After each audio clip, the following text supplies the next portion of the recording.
Hello दोस्तों आज active voice and passive voice में हम सीखेंगे प्रेजेंट कंटीन्यूअस की एक्टिव वॉइस पैसिव वॉइस क्या होती है तथा इनके पैसिव वॉइस कैसे बनाए जाते हैं। दोस्तों, एक्टिव वॉइस पैसिव वॉइस को बनाने से पहले हमें इसके बेसिक फंडामेंटल को भी समझना चाहिए। जैसे कि एक्टिव वॉइस पैसिव वॉइस बना तो सकते हैं हम, लेकिन किन सेंटेंस की एक्टिव वॉइस पैसिव वॉइस बना सकते हैं और किन सेंटेंस की एक्टिव वॉइस पैसिव वॉइस नहीं बना सकते हैं। तो इसके लिए सबसे पहले हमें ये पता होना चाहिए कि वो जो सेंटेंस हम बनाने जा रहे हैं वो किस फॉर्म में है। कहने का मतलब है whether it is transitive verb और intransitive verb. Transitive verb and intransitive verb के बारे में मैंने अपने वर्ब के वीडियो में बताया था कि ट्रांजिटिव वर्ब क्या होती है और इंट्रांजिटिव की वर्ब क्या होती है। चलिए उसका कुछ बेसिक में फिर से आपको रिमाइंड करा देता हूँ। दोस्तों, ट्रांजिटिव वर्ब का मतलब होता है वे क्रियाएं जिनमें ऑब्जेक्ट आता है उसे हम ट्रांजिटिव बोलते हैं, और वे वाक्य जिनमें ऑब्जेक्ट नहीं आता है उन्हें हम बोलते हैं इंट्रांजिटिव वर्ब। और जब हम किसी सेंटेंस की एक्टिव वॉइस या पैसिव वॉइस बनाते हैं तो याद रखिएगा ट्रांजिटिव वर्ब की ही एक्टिव वॉइस पैसिव वॉइस बनाई जाती है, इंट्रांजिटिव की पैसिव वॉइस नहीं बनाई जाती है। अब इसका बेसिक स्ट्रक्चर क्या होता है चलिए देखते हैं। दोस्तों, जब हम बात करते हैं प्रेजेंट कंटीन्यूअस टेंस की, याद रखिएगा present continuous tense, past continuous tense जितने भी होते हैं उनमें सब्जेक्ट के बाद टेंस के अनुसार हेल्पिंग वर्ब आती है। जैसे प्रेजेंट में जो हेल्पिंग वर्ब होती है वो होती है is, am, are. In the same way जब हम पास्ट की बनाते हैं तो उसमें होती है वाज, वर। लेकिन इज, एम, आर ये बताती हैं कि ये प्रेजेंट कंटीन्यूअस टेंस है, और इसके साथ हमेशा अगर वो कंटीन्यूअस फॉर्म में है तो वर्ब की फर्स्ट फॉर्म में आईएनजी आएगी, देन रिमेनिंग पार्ट आएगा। अभी इसके पहले मैंने पिछले वीडियो में मैंने आपको पढ़ाया था कि प्रेजेंट इंडेफिनिट की पैसिव वॉइस क्या होती है। तो आपने देखा होगा जो प्रेजेंट इंडेफिनिट होता है उसमें भी सब्जेक्ट के बाद इज, एम, आर आ रहा था, उसके बाद वर्ब की थर्ड फॉर्म आ रही थी। तो कहने का मतलब है जब पैसिव वॉइस होगा तो उसमें वर्ब की थर्ड फॉर्म आएगी, लेकिन अगर एक्टिव वॉइस है तो उसमें सब्जेक्ट के बाद इज, एम, आर के बाद मेन वर्ब की फर्स्ट फॉर्म में आईएनजी आती है, जिसे हम बोलते हैं प्रेजेंट पार्टिसिपल। तो ऐसे वाक्यों को हम बोलेंगे प्रेजेंट कंटीन्यूअस। लेकिन अगर मेन वर्ब के बाद इज, एम, आर आए या वाज, वर आए और उसके बाद वर्ब की थर्ड फॉर्म है तो वो सभी सेंटेंस जो होते हैं वो पैसिव वॉइस की कैटेगरी में आते हैं। अब सबसे पहले इसका बेसिक स्ट्रक्चर क्या होता है चलिए देखते हैं। दोस्तों, जब हम प्रेजेंट कंटीन्यूअस के बारे में बात करते हैं तो प्रेजेंट कंटीन्यूअस में सबसे पहले हमारा आता है सब्जेक्ट। अब इस सब्जेक्ट के नंबर के अनुसार ही यहां पे helping verb is, am, are, verb की first form plus ING, then object आता है। This is the basic structure of active voice. And जब हम इसकी पैसिव वॉइस बनाते हैं, A for active, P for passive, जब हम इसकी पैसिव वॉइस बनाएंगे तो पैसिव वॉइस में सबसे पहले हम ऑब्जेक्ट लिखेंगे। आफ्टर इट जो ऑब्जेक्ट है, अब यहां पे जो हेल्पिंग वर्ब है on the basis of object के अनुसार आएगी, विच कैन बी एनीथिंग। कहने का मतलब है ये आपकी सिंगुलर भी हो सकती है, ये आपकी प्लूरल भी हो सकती है, जो क्योंकि ऑब्जेक्ट के नंबर के अनुसार ही हेल्पिंग वर्ब आती है। तो यहां पे हम लिख सकते हैं इज, एम, आर। अगर ऑब्जेक्ट आपका सिंगुलर नंबर है तो ऑब्जेक्ट के बाद इज आएगा, अगर ऑब्जेक्ट आपका प्लूरल नंबर है तो आर आएगा, यदि ऑब्जेक्ट आपका मी है तो यहां पे एम आएगा। इसके साथ साथ दोस्तों, इन सभी के साथ साथ इस स्टेज में बीइंग अवश्य लिखेंगे, क्योंकि बीइंग के थ्रू ही आप समझ पाएंगे कि ये प्रेजेंट कंटीन्यूअस है। अगर बीइंग नहीं आएगा तो ये प्रेजेंट कंटीन्यूअस के स्थान पे ये प्रेजेंट इंडेफिनिट की तरह ट्रीट किया जाएगा।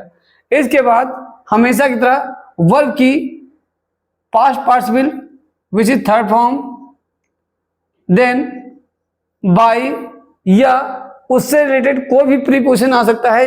जरूरी नहीं कि हर सेंटेंस में बाय आए, कुछ वाक्यों में इन आ जाता है, एट आ जाता है, विथ आ जाता है या टू आ जाता है। कोई भी प्रोनाउन आ सकता है जो मैं आपको आगे के वीडियोस में बताऊंगा। अब इसके बाद ये जो हमारा ऑब्जेक्ट था, क्योंकि ऑब्जेक्ट ने सब्जेक्ट का स्थान लिया था और पैसिव में सब्जेक्ट का स्थान ऑब्जेक्ट लेता है, ऑब्जेक्ट का स्थान सब्जेक्ट लेता है। अब यहां पे हम लिखेंगे subject. This is the basic structure of active voice and this is the basic structure of passive voice. अब सेंटेंस के थ्रू समझते हैं। जैसे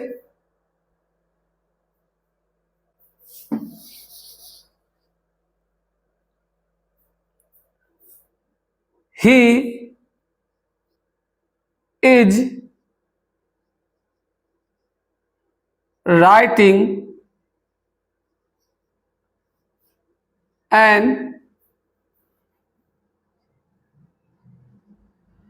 email।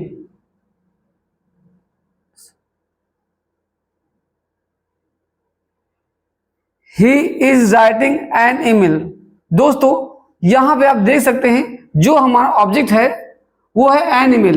याद रखिएगा after main verb all the remaining part is called predicate. अब जब predicate होता है तो उसमें हमारा ऑब्जेक्ट का पार्ट आता है, तो सबसे पहले हम लिखेंगे object which is an email,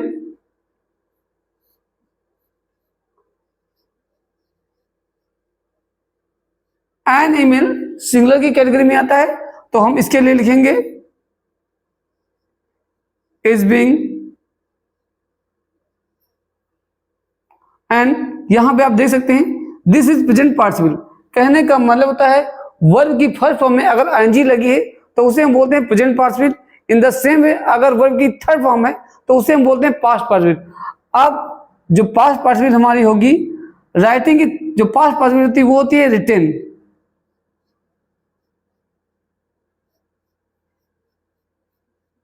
bye, और यहां पे जब ऑब्जेक्ट लेंगे तो ही का हो जाता है him. Next sentence,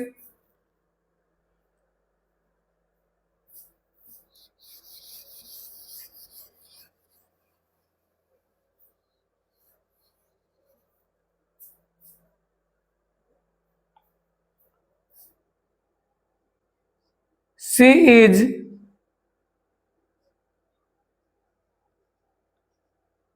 teaching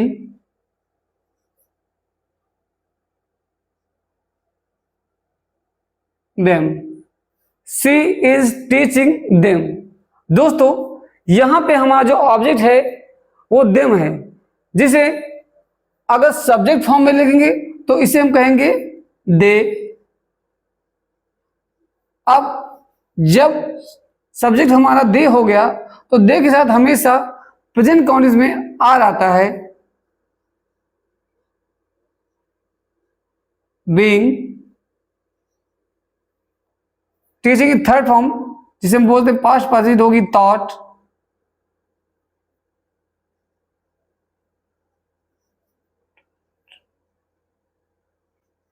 bye हर। आप इसे नोट डाउन कर लीजिए सो दैट आप आसानी से सेंटेंस को बना सकें और एक्टिव वॉइस क्या होता है तथा इसके बेसिक स्ट्रक्चर क्या होते हैं, सो दैट आप इसे आसानी से समझ सकें। चलिए अब देखते हैं नेक्स्ट सेंटेंस।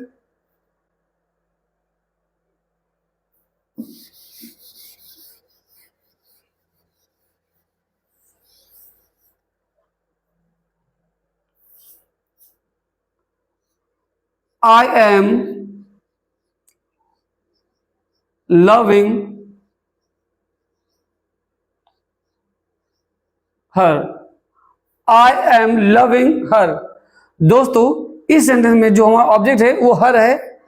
अब जब हर यहां पे आएगा तो ये सी हो जाएगा और जब यही आई आपको वहां पे जाएगा तो मी हो जाएगा।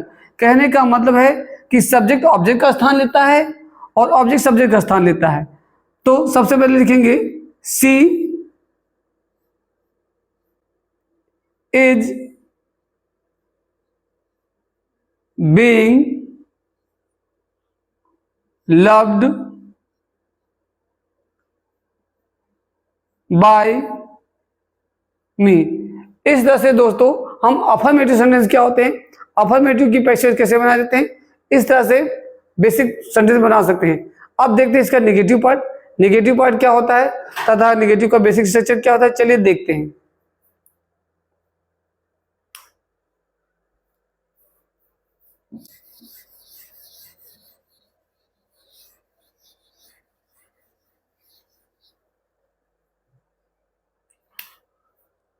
दोस्तों, जब हम एक्टिव वॉइस की नेगेटिव की बात करते हैं तो इसका जो बेसिक स्ट्रक्चर होता है उसमें सबसे पहले हम सब्जेक्ट लिखेंगे। सब्जेक्ट के बाद is, am, are, not, verb की first form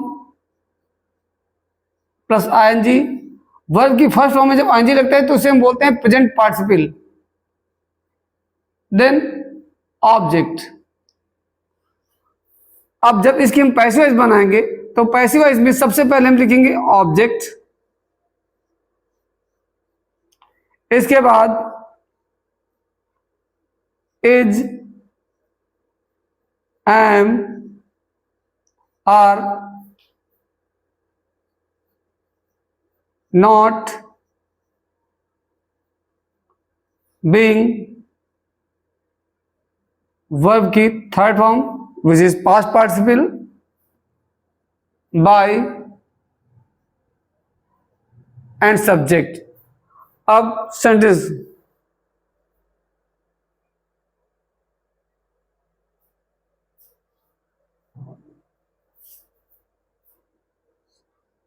I am not calling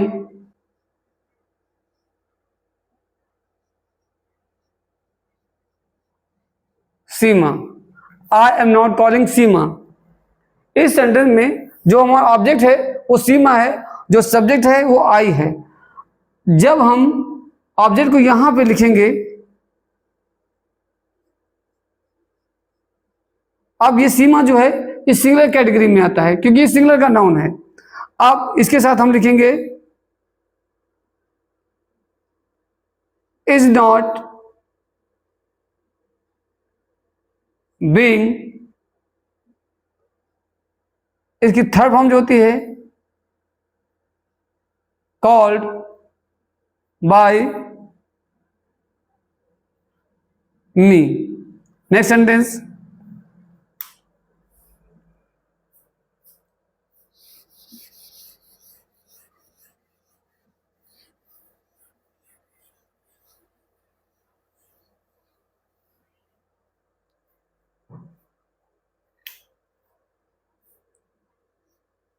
He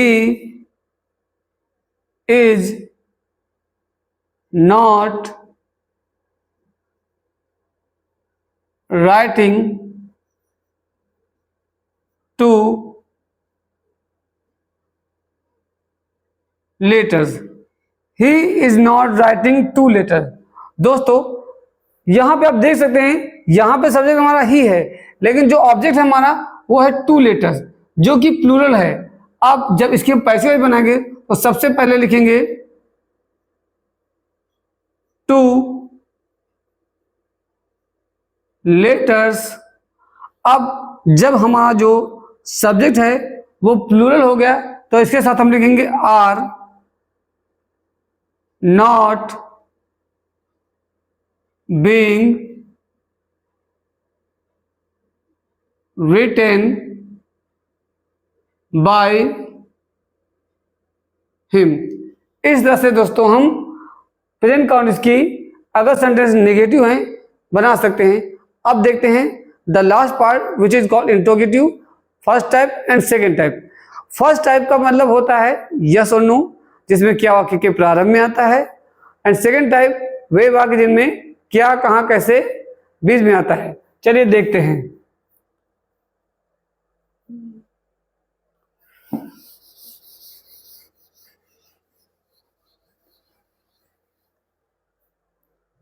दोस्तों, जब हम बात करते हैं प्रेजेंट काउंटिस की इंट्रोगेटिव की तो इसमें सबसे पहले अगर यस और नो कैटेगरी में सेंटेंस होता है,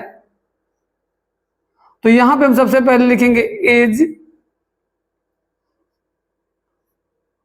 M, are, subject,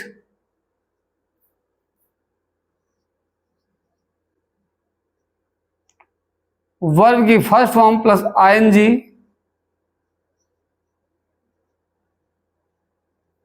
then object, and the last one that is called question mark. चलिए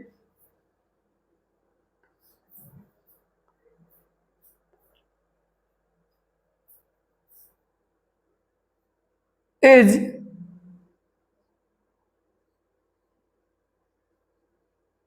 अरुण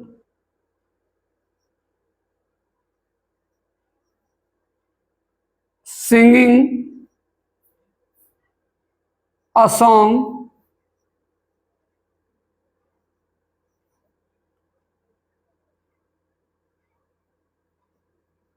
in the party। दोस्तों इस सेंटेंस में जो ऑब्जेक्ट हमारा है वो अ सॉन्ग है, जिसके लिखेंगे a song, sorry this is interrogative. और जब इंट्रोगेटिव सेंटेंस होता है तो हम यहां पे is, am, are on the basis object लाते हैं। तो सबसे पहले हम लिखेंगे is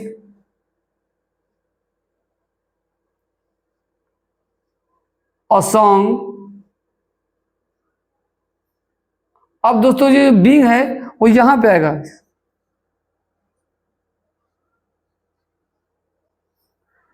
is a song being sung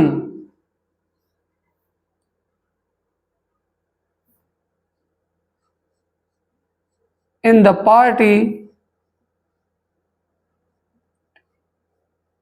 by Arun, and the last part is double interrogative sentence क्या होते हैं चलिए देखते हैं। जब हम बात करते हैं डबल इंट्रोगेटिव या WH फैमिली, तो ऐसे वाक्यों में दोस्तों सबसे पहले क्वेश्चन वर्ड आएगा,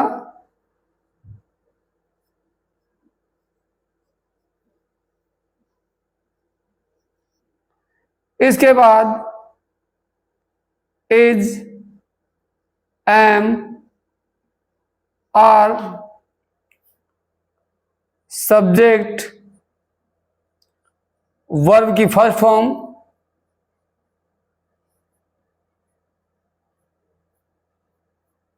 देन ऑब्जेक्ट आएगा। लेकिन जब हम इसकी पैसेज बनाएंगे तो सबसे पहले ये question word same as it is रहेगा,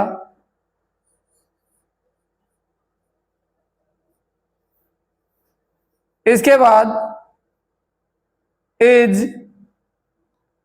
M, are, object, being, verb की third form, by, subject and question word. चलिए एग्जाम्पल थोड़ा समझते हैं।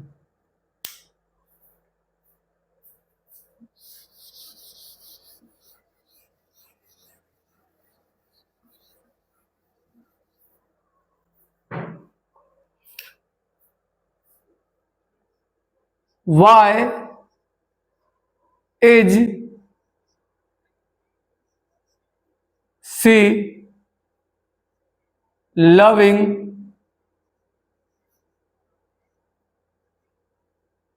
you? Why is she loving you?